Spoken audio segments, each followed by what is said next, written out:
ओम बापू नंदा चौर वाल्या आपकी सदा ही जय। ही बोलो जय। बांके बिहारी लाल की जय। जय। भजले हरि को एक दिन तो है जाना। भजले हरि को एक दिन तो है जाना। जीवन को यदि सफल बनाना। भजले हरि को एक दिन तो है जाना। पांच तत्व की बनी तेरी काया। पांच तत्व की बनी तेरी काया।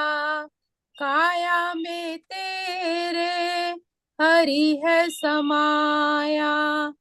काया में तेरे हरि है समाया। उसे ढूंढने को नहीं दूर है जाना। भज हरि को एक दिन तो है जाना। भजले हरि को एक दिन तो है जाना। किसका गुमान करे कुछ भी न तेरा। दो दिन का है ये रैन बसेरा। खाली हाथ आया है और खाली हाथ जाना। भजले हरि को एक दिन तो है जाना। भजले हरि को एक दिन तो है जाना। बापू जी की प्यारी सात संगत जी, चलिए गीता पाठ श्रवण की तरफ चलते हैं। प्रभु के मुखारविंद से निकले हुए श्लोकों के उपदेश, प्रभु क्या संदेश दे रहे हैं, प्रयास करते हैं। वसुदेव सुतं देवं कंस चाणूरमर्दनम देवकी परमानंदं कृष्णं वंदे जगद्गुरुं। कृष्णं वंदे जगद्गुरुम्। ओम श्री परमात्मने नमः। श्रीमद् भगवत गीता अथ नवमोऽध्यायः। बापू जी की प्यारी सात संगत जी, हम नवे अध्याय का श्रवण कर रहे हैं। श्लोक क्रमांक हमने 27 तक श्रवण किए। आज 28वें श्लोक में प्रवेश करेंगे। पिछले श्लोक में प्रभु ने अपने मुखारविंद से क्या उपदेश दिया कि हे कुंती पुत्र, तुम जो कुछ भी करते हो, जो कुछ भी खाते हो, जो कुछ भी अर्पित करते हो, दान देते हो, जो भी तपस्या करते हो, वो सब मुझे अर्पित करते हुए करो, अर्थात मेरा चिंतन करते हुए करो। कहने का भाव है कि इस प्रकार कि प्रत्येक व्यक्ति का ये कर्तव्य है कि अपने जीवन को इस प्रकार वो ढाले कि वो किसी भी दशा में रहे, कैसी ही दशा में रहे, उस परमात्मा को कभी ना भूले।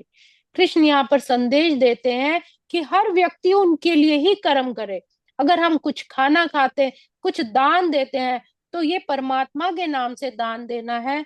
मैंने दान दिया ऐसा मन में भाव नहीं होना चाहिए। प्रत्येक व्यक्ति जीवित रहने के लिए कुछ ना कुछ खाता ही है, अतः उसे चाहिए कि कृष्ण को अर्पित करते हुए भोजन को ग्रहण करे कि हे प्रभु, मैं ये जो भोजन ग्रहण कर रहा हूँ, मेरे अंदर की आत्मा इतनी शुद्ध हो कि मैं आपका भजन सिमरन कर सकूं। ऐसा मन में विचार करते हुए उस भोजन को ग्रहण करना चाहिए।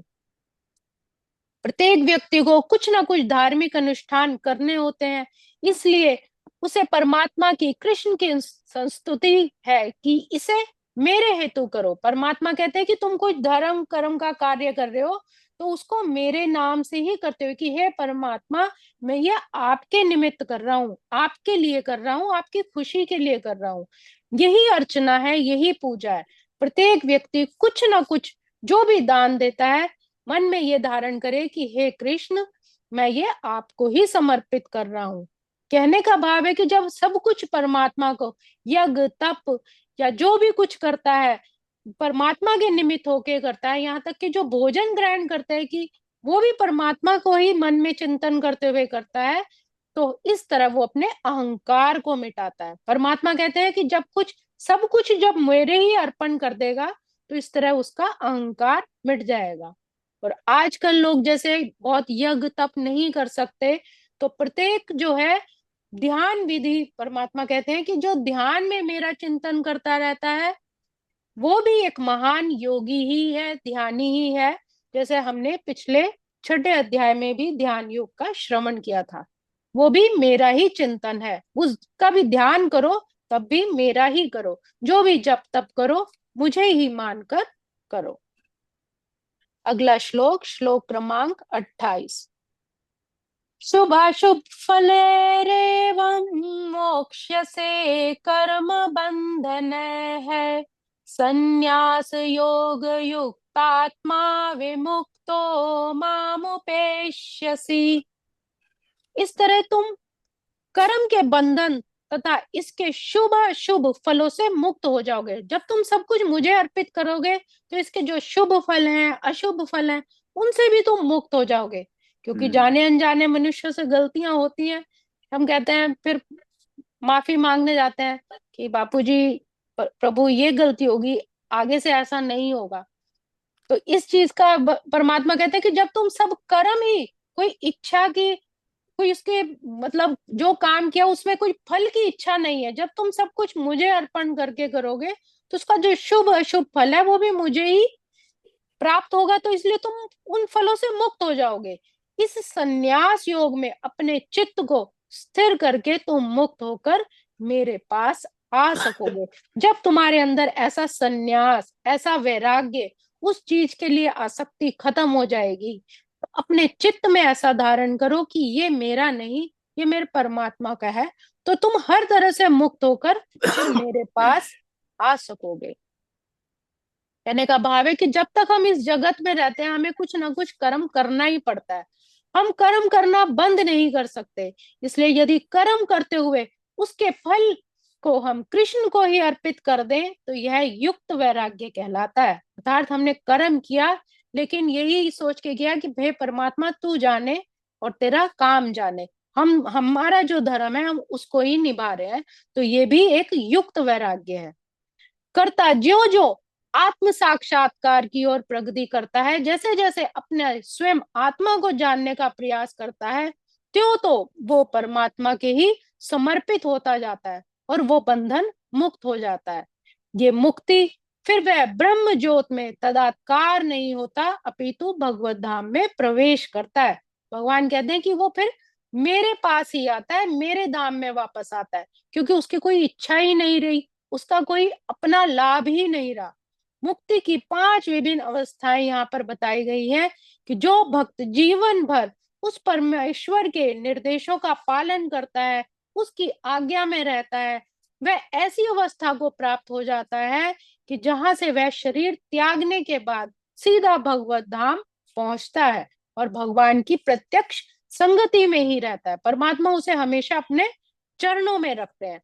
जिस व्यक्ति ने अपने जीवन में हमेशा परमात्मा की सेवा में ही अपना जीवन समर्पित किया, उसे फिर संसार की कोई रुचि नहीं होती और वही वास्तविक सन्यासी है। बहुत सुंदर इसमें उपदेश दिया है कि खाली कोई भगवा धारण करने से, माला या जटाएं रखने से सन्यासी नहीं होता। जो उस परमात्मा की सेवा में निरंतर लगा रहता है, उसका नाम जपता रहता है, हमेशा हर काम उसे समर्पित करके करता है, परमात्मा कहते हैं वही असली सन्यासी है। ऐसा व्यक्ति भगवान की परम इच्छा पर आश्रित रहते हुए अपने आप को नित्य दास मानता है कि सुख मिल जाए तो भी हरी इच्छा, दुख मिले तो भी हरी इच्छा। अर्थात सुख में ज्यादा उछलता नहीं है, दुख में विचलित नहीं होता, अपने आप को यह मानता है कि मैं परमात्मा का नित्य दास हूं, जो हो रहा है वो उनकी इच्छा से हो रहा है। अतः वह जो कुछ भी करता है भगवान के लाभ के लिए करता है। अर्थात जो भी उसका काम होता है वो यही सोच के करता है कि इससे मेरा परमात्मा खुश होगा। जो कुछ भी कर्म करता है वो उस परमात्मा की सेवा के लिए ही करता है। तो इस तरह जो शुद्ध भक्ति से परमात्मा में निरंतर रत रहता है परमात्मा कहते हैं वो सीधा फिर मेरे धाम ही आता है। मामुपेश्यसि, सीधा मुझे ही प्राप्त होता है, उसे फिर कहीं और भटकना नहीं पड़ता। आज के श्लोक को हम यही विराम देंगे। ओम श्री कृष्णार्पणमस्तु। हरे नमः, हरे नमः, हरे नमः। हरि नाम की एक ज्योत जगा ले, जो कुछ किया है उसे बख्शा ले। दास कहे गर मुक्ति को पाना, भज ले हरि को एक दिन तो है जाना।